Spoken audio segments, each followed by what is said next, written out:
इस कार्यक्रम के प्रायोजक हैं डॉक्टर संजीव कुमार गोधा, श्रुत प्रभावना ट्रस्ट।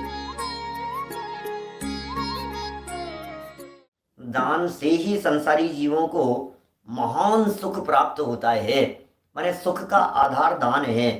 दानी जीव ही संसार में महान यश को प्राप्त करता है। दान वीर है, बहुत दानी है, दानी का नाम होता है। दानी हो और मानी न हो तो उसका नाम, उसकी यशस पताका सारे दुनिया भर में फैलती है। कहाँ तक कहा जावे, कहाँ तक कहा जाए भाई साहब, कैसे कैसे कहें, कितने कितने रूप में कहें। इस संसार में दान के प्रभाव से ही जीव अत्यंत दुर्लभ भोग भूमि के सुख, ऐसी कैसी बातें हैं जरा सुनिए। भोग भूमि के सुख कौमा लगा देवें, देव विद्याधर फिर कौमा लगा देवें, प्रति नारायण तथा नारायण चक्रवर्ती और वसुदेव आदि के पदों के ऊपर जाकर के आसीन हो जाता है, आदि पदों को प्राप्त करता है। दान के प्रभाव से शत्रु शत्रुता को छोड़ देते हैं, गजब हो गया है। शत्रु शत्रुता को छोड़ देते हैं और अपना हित करने लगते हैं। अनंत शत्रु दान के प्रभाव से मित्र रूप हो गए हैं। अनंत शत्रु, क्या क्या कहना चाह रहे हैं अनंत शत्रु के? हाँ जी, अनादि काल से लेकर के आज तक कितने जीव, मैं कहता हूं आप दान दे रहे हैं, यदि आपने शत्रु को दान दे दिया तो वो शत्रु आपका मित्र बन जाएगा। जिस प्रकार के दानों की चर्चा की थी ना, अभी करुणा दान की चर्चा की थी, क्या 4 प्रकार के जो कल श्रावक के योग्य दान बतलाए थे, उन श्रावक के योग्य बतलाए गए दानों को जरा हमारे कहने से एक बार बुद्धिपूर्वक विचार करके अपने शत्रु के जीवन में अप्लाई करके देखिए। कैसे करेंगे? शत्रु के जीवन में आए हुए संकट को दूर कीजिए, दान कीजिए, करुणा रखिए उसके ऊपर। आपने यदि शत्रु के प्रति मित्रता का भाव रखा, आपने यदि शत्रु के प्रति करुणा भाव रखा, शत्रु के यहाँ संकट आने पर आपने उसका सहयोग कर दिया, मित्र बन गया वो आपका लाइफ टाइम के लिए। अब वो दुश्मन नहीं रहा, था तो शत्रु, और उस शत्रु की कर दी हमने हेल्प। कबीर की पंक्तियां हैं ना, कबीरदास जी की, निंदक नियरे राखिए आंगन कुटी छवाए। निंदक को निकट रखिए, निंदक को अपने हमेशा पास में रखिए। क्योंकि बड़ा सुंदर सुंदर बातें हैं ये। आप उनको, क्योंकि वो निंदा करने वाला आपका उपकार कर रहा है और आप उस दूसरे का उपकार कीजिए, सहयोग कीजिए। और भी इस तरह के कई छंद हैं, कई दोहे मिलेंगे आपको इस तरह के। जो तो को काटा बोए ताही बोए तू फूल, ताको फूल को फूल है, वाको है त्रिशूल। क्या है इन छंदों का मतलब क्या है? जो तो को काटा बोए माने वो दुश्मन है। जो तो को काटा बोए इसका मतलब वो दुश्मन है। ताही बोए तू फूल, आप उसके लिए फूल समर्पित कीजिए, आप उसके लिए निंदा प्रस्ताव मत कीजिए। क्या होगा? वो आपका जो शत्रु है वो आपका मित्र बन जाएगा। ये दान के प्रभाव से पिछले अनंत काल में अनंत जीव ऐसे हुए हैं जो जीव दान के प्रभाव में आकर शत्रु से मित्र हो गए हों। ये दान का बड़ा जबरदस्त प्रभाव है भाई साहब। दान होना चाहिए, करुणा बुद्धिपूर्वक होना चाहिए, सहयोग की भावना से होना चाहिए, जीव मात्र के प्रति होना चाहिए, धर्म नहीं है। चलिए और आगे नया उदाहरण देखिए। श्रेयांश राजा के जब आदिश्वर स्वामी का आहार हुआ तो प्रथम इंद्र ने दाता की प्रशंसा की थी और बाद में दान की। गजब हो गया, देखो तो सही आप। उन्होंने दाता की प्रशंसा की, पहले दाता की प्रशंसा की और बाद में दान की प्रशंसा की। पश्चात आदिश्वर भगवान की, जो कि उत्तम पात्र थे। इस प्रकार प्रशंसा की थी। इंद्र के शब्द इस प्रकार के थे, धन्य दानी अरु धन्य दान, अरु धन्य है आदिश्वर भगवान। धन्य दानी श्रेयांश राजा, अरु धन्य दान इक्षुरस, अरु धन्य है आदिश्वर भगवान। अर्थात हे भव्य जीवों, यहाँ पर प्रथम दानी को धन्यवाद दिया गया और फिर दान को, अनंतर जो आदिश्वर महाराज हैं उनको धन्यवाद दिया गया। धन्यवाद दिया गया, धन्य कहा गया। भाग्यशाली कहा गया। इस युग में सबसे प्रथम तीन लोक के अधिपति भगवान आदिश्वर को आहार दान देकर संसार रूपी समुद्र पार होने के लिए नाव के समान मुनि मार्ग को चलाने के साधन स्वरूप शरीर के भी परम साधक आहार दान का मार्ग चलाया था। अतः इनकी प्रशंसा देवेंद्रों के द्वारा भी हुई है। क्या प्रसंग पढ़ लिए हैं अपन ने यहाँ, ये क्या कह दिया है, थोड़े से लंबा हो गया वाक्य, 3 लाइन का एक वाक्य हो गया, थोड़ा सा तोड़ तोड़ करके पढ़िए तो थोड़ा समझ में आएगा। इस युग में सबसे प्रथम, तीसरे काल की बात कर रहे हैं, युग के प्रारंभ में, युगम युगादौ, भक्तामर स्तोत्र पहले श्लोक की अंतिम लाइन, युगम युगादौ, युग की आदि में माने कर्म भूमि के प्रारंभ में लोक के अधिपति आदिनाथ भगवान, उनको आहार दान दिया गया था। तो आहार दान देकर दान का मार्ग चलाया था। 3rd लाइन में शब्द है, आहार दान देकर दान का मार्ग चलाया था। संसार समुद्र पार होने के लिए ये दान का मार्ग चलाया था। नाव के समान ये मार्ग था। मुनि मार्ग को चलाने के साधन स्वरूप शरीर के लिए भी परम सहायक ये आहार दान था। माने आहार दान से मुनिचर्या चलती है, इस आहार दान से मुनि धर्म चलता है। ये आहार दान साधन स्वरूप है मुक्ति मार्ग के लिए। इस प्रकार देवेंद्रों ने भी इन बातों की प्रशंसा की। भगवान कुंद स्वामी ने दान को रत्नत्रय प्राप्ति का कारण बतलाया है। और सुनिए जरा, दान को रत्नत्रय प्राप्ति का कारण बतलाते हैं। धन्य है भैया। कुंदाचार्य देव कह रहे हैं, माने एक्चुअल में क्या है, हम लोगों ने कुंदाचार्य देव को भी पढ़ा है तो सिर्फ एक पक्षीय पढ़ा है। हमने कुंदाचार्य देव को भी तो सर्वांगीण नहीं पढ़ा। ये कुंदाचार्य देव भी ये कह रहे हैं, भैया दान तो रत्नत्रय की प्राप्ति का कारण है। ओहो, ये रत्नत्रय की प्राप्ति का कारण कैसे हो सकता है? बता रहे हैं, इससे रत्नत्रय टिकता है, इससे रत्नत्रय निभता है, इससे रत्नत्रय कायम रहता है। देखिए भाई साहब, बहुत स्थूल व्यवहार का कथन है, असद्भुत व्यवहार का कथन है, लेकिन जिनवाणी का है, इतना समझ लेना। मैंने बहुत स्थूल दृष्टि से कथन कर रहे हैं, लेकिन तो भी कथन तो कर रहे हैं। भैया जिस समय जिसका प्रसंग चल रहा हो उस समय उसके गीत गाना तो वक्ता का कर्तव्य बनता है।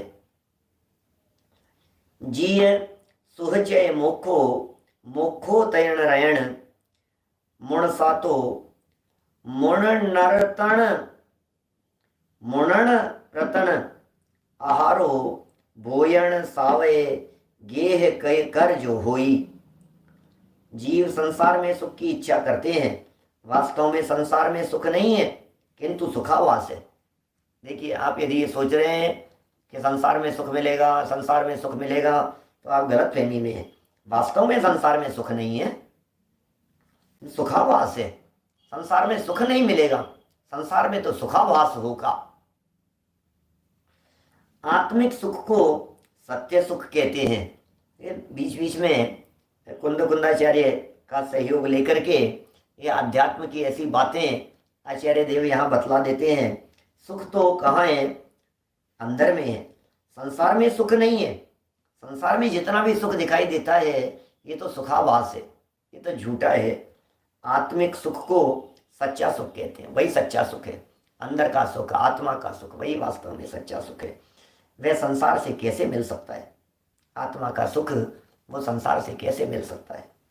क्योंकि संसार में आकुलता है और सुख निराकुल रूप है।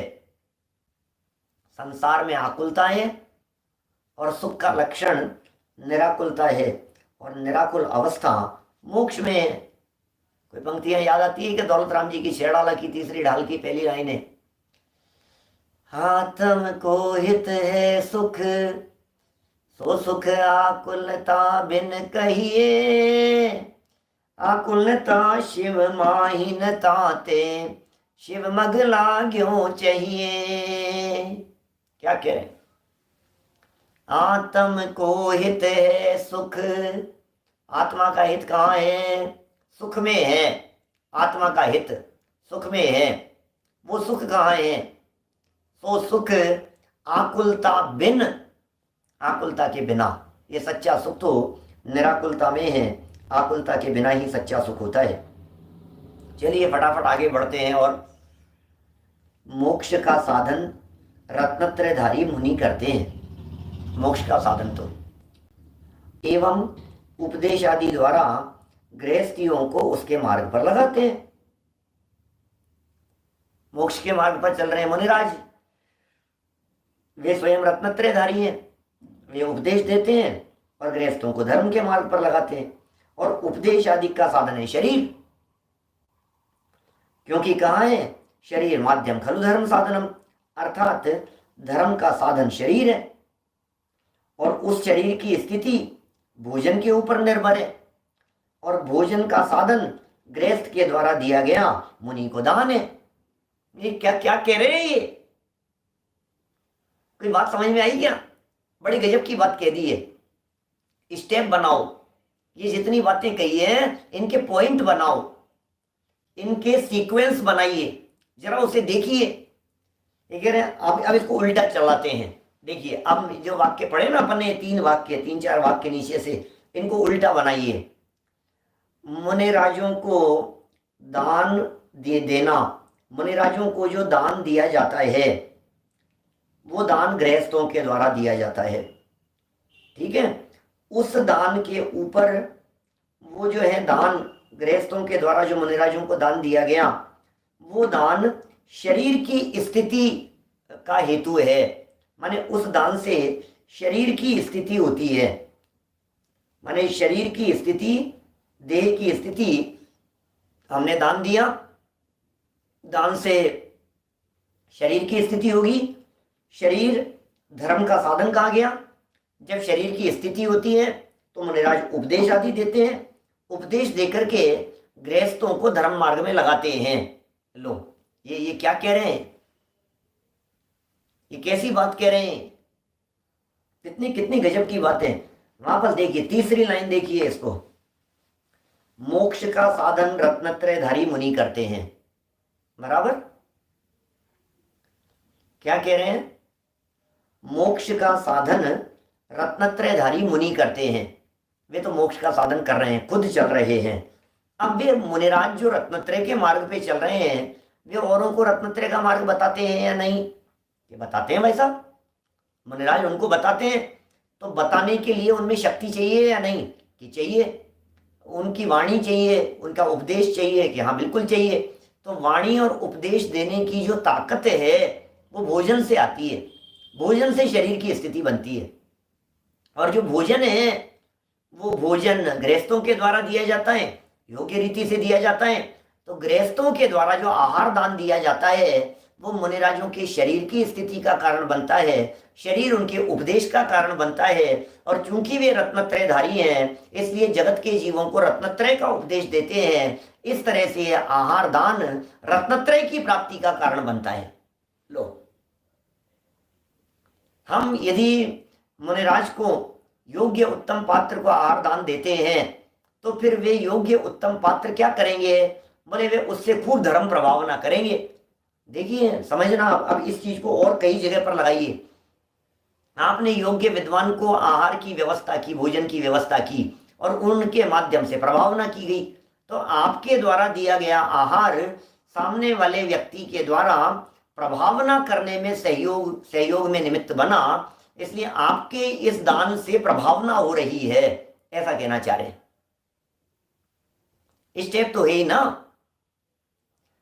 आपने जो किसी योग्य विद्वान को आजीविका की निश्चिंतता प्रदान की, क्या समझ में आ रही है बात?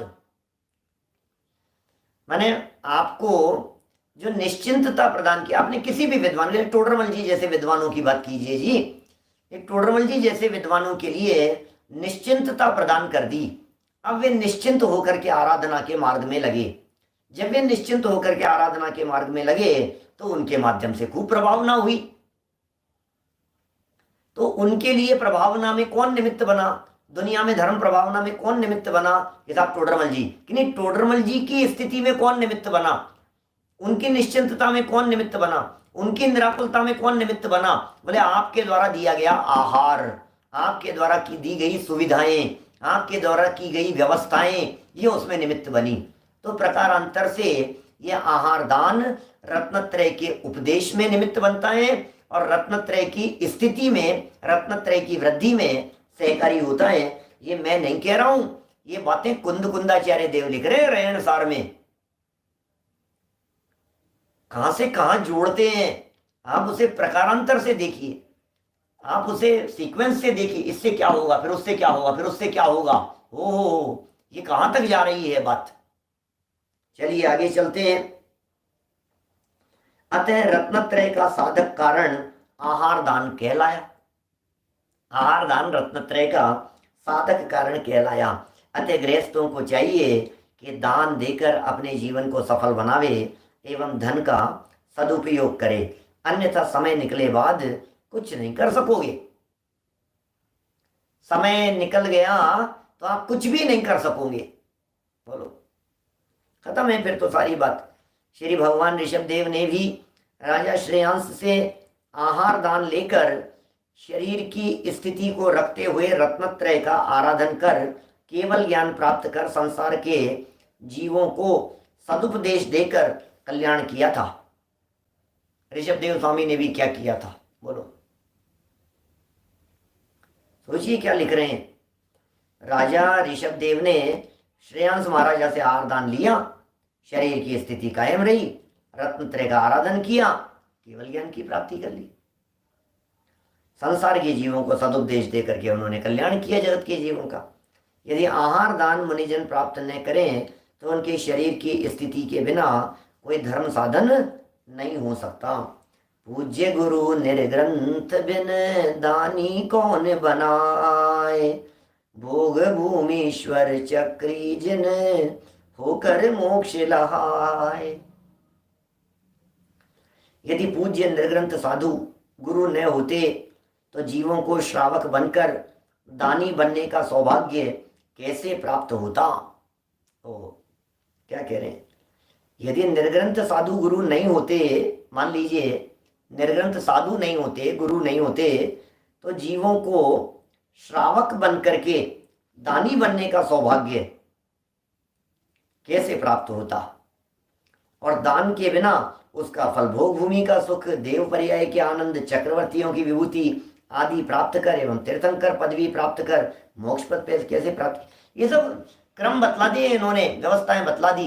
बोले दान नहीं होगा तो पुण्य भाव नहीं होंगे, शासन नहीं चलेगा, भोग भूमि की प्राप्ति कैसे होगी, क्योंकि सुपात्र दान के फल में भोग भूमि होती है, फिर उसके बिना स्वर्ग कैसे होगा, फिर स्वर्ग नहीं, मोक्ष नहीं, आराधक नहीं, तीर्थंकर नहीं, तीर्थंकरों को दान नहीं, ये दान के बिना तो सब खत्म हो जाएगा ना। तो दुनिया कैसे चलेगी, ये मोक्ष मार्ग कैसे चलेगा, व्यवस्थाएं कैसे चलेगी, ये बात समझा रहे हैं धीरे धीरे से। है सारा प्रकरण व्यवहार की मुख्यता से ही। पूज्य दिगंबर निर्ग्रंथ साधुओं के आहार देने का बड़ा भारी महात्म्य है। जहाँ पर निर्ग्रंथ गुरुओं एवं मुनियों की चर्चा एवं आहार होता है, उनके घर देवता रत्न वृष्टि आदि 5 प्रकार की वर्षा करते हैं, जिनको पंचाश्चर्य कहते हैं। बोलो, मनराजों का जहां जिनके घर में आहार होता है, अपने आप ही देवता लोग रत्न वृष्टि करते हैं, पंचाश्चर्य होते हैं। पुण्य एवं धर्म का महात्म्य अचिंत्य है। और भी उस अचिंत्य महिमा को कहा है, जांचे सुर तरुदेय सुख चिंतत चिंतारेन, बिन जांचे बिन चिंतये धर्म सकल सुख देन। देखिए क्या कह रहे हैं ये, जांचे, याचना करने से तो सुर तरु सुख देते हैं, याचना करने से तो कल्प वृक्ष देता है, माने मांगना पड़ता है। सुरतरु माने कल्प वृक्ष, वो कल्प वृक्ष से मांगना पड़ता है, याचना करना पड़ता है तो सुख मिलता है। और लेकिन चिंतामणि रत्न कैसा होता है, बोले वो तो चिंता करने से ही मिल जाता है। चिंतित माने चिंता करने से ही, चिंता रेन, रेन माने रत्न, रेन माने रात्रि भी होता है, लेकिन यहाँ रेन शब्द का अर्थ रत्न है। ये चिंता रत्न, चिंतामणि नाम का रत्न चिंता करने से देता है, और बिना याचना किए हुए, बिना चिंतन किए हुए, बिना विकल्प किए हुए ही धर्म सकल सुख देन, धर्म सभी प्रकार के सुखों को देने वाला है। ओह, क्या कह रहे हैं, कैसी गजब की बात है भाई साहब। कल्प वृक्ष भी याचना करने पर ही सुख को देते हैं, और चिंतामणि रत्न भी चिंतन करने से किसी पदार्थ को देता है, किंतु दोनों से बढ़कर दान द्वारा, अभी तो धर्म की बात कह रहे हैं ये, अभी दान कर दिया उसका, वो दान द्वारा प्राप्त हुआ धर्म बिना मांगे और बिना विचारे ही संसारी जीवों को सुख सामग्री की प्राप्ति करा देता है। ये सब शुभ भाव हैं, और ऐसे ही होता है भाई साहब। ये सब बड़े गजब गजब का स्वरूप है ये, इसे व्यवहार धर्म कहा गया है। यहाँ दान को धर्म कहने से कोई व्यक्ति भ्रमित न हो, और कोई व्यक्ति ये नहीं समझे, कोई ग्रंथ सुधारने की चेष्टा नहीं करें, कोई ये नहीं समझे अरे यार दान को धर्म लिख रहे हैं, ये क्या है, ये सब बेकार है ये सब बातें। अरे भाई, व्यवहार भी कोई चीज होती है, व्यवहार धर्म भी होता है, व्यवहार के उपदेश भी हैं। सारा जनागम चरणानुयोग के उपदेशों से भी भरा हुआ है, इसलिए सर्वथा इन बातों को हेय कह करके, व्यवहार कह करके इसका निषेध करने की जरूरत नहीं है। समझ लेना व्यवहार का कथन है, व्यवहार मत मानना इसको, व्यवहार धर्म है। निश्चय से, निश्चय से तो ये बंधन का कारण है, पुण्य बंधन का कारण है। परमार्थ से तो दानी पुरुष को अपना स्वभाव चंदन के समान शीतल और क्षमा रूप रखना चाहिए, दानी व्यक्ति को। फिर ये क्या कह रहे हैं, कोई कुछ भी कहो दान अवश्य देना चाहिए। आप कुछ भी कहो, एडवोकेट साहब दौसा से, आप कुछ भी कहो दान अवश्य देना चाहिए। जैसे कुल्हाड़ी चंदन को काटती है, तथापि चंदन उसको सुगंधित ही करता है। वाह, कैसे कैसे उदाहरण मिलते हैं शास्त्रों में, और कैसे विद्वानों ने, ज्ञानियों ने बातें लिखी है। जैसे कुल्हाड़ी चंदन को काटती है, फिर चंदन क्या करता है, उस कुल्हाड़ी को सुगंधित ही करता है, अपना स्वभाव नहीं छोड़ता। उसी प्रकार आपको भी अपना स्वभाव शीतल और क्षमा रूप रखना चाहिए। दूसरा चाहे कुछ भी करता रहे, दुर्जन अपने स्वभाव को नहीं छोड़ता, और सज्जन को भी अपना स्वभाव नहीं छोड़ना चाहिए। इतने सरल बातें हैं, लौकिक बातें भी ऐसी लगती है। जन सामान्य भी यदि इन सब बातों को सुने, हिंदू लोग भी सुने, मुसलमान लोग भी सुने, अजैन लोग भी सुने, शर्मा ब्राह्मण सब लोग सुने, सबके लिए है भैया। सरल सरल बातें समझा रहे हैं, और सरलता से समझा रहे हैं। भैया सज्जनों को अपनी सज्जनता नहीं छोड़नी चाहिए। दुर्जन यदि अपनी दुर्जनता को नहीं छोड़ता, तो सज्जन को अपनी सज्जनता तो नहीं ही छोड़ना चाहिए। धर्म दान देने से कभी नष्ट नहीं होता, कभी नहीं घटता है। धर्म दान देने से कभी नहीं घटता है। जब कभी घटता है तो पाप के उदय से घटता है। जैसे कुएं का जल पीने से कभी नहीं घटता, विद्या देने से कभी नहीं घटती। कुएं का पानी कभी नहीं घटता है, विद्या देने से कभी नहीं घटती। प्रत्युत पानी और विद्या क्रम से कूप से निकलकर एवं पढ़ाने में वृद्धि को प्राप्त होती है। ओहो, धन्य है भैया ये बातें। उसी प्रकार धन की दशा है, ज्यों ज्यों दान दिया जाता है पुण्य की प्राप्ति होती है। जैसे जैसे दान दिया जाता है पुण्य की प्राप्ति होती है, अतः पुण्य का फल रूप धन बढ़ता है। इस कार्यक्रम के प्रायोजक हैं डॉक्टर संजीव कुमार गोधा, श्रुत प्रभावना ट्रस्ट।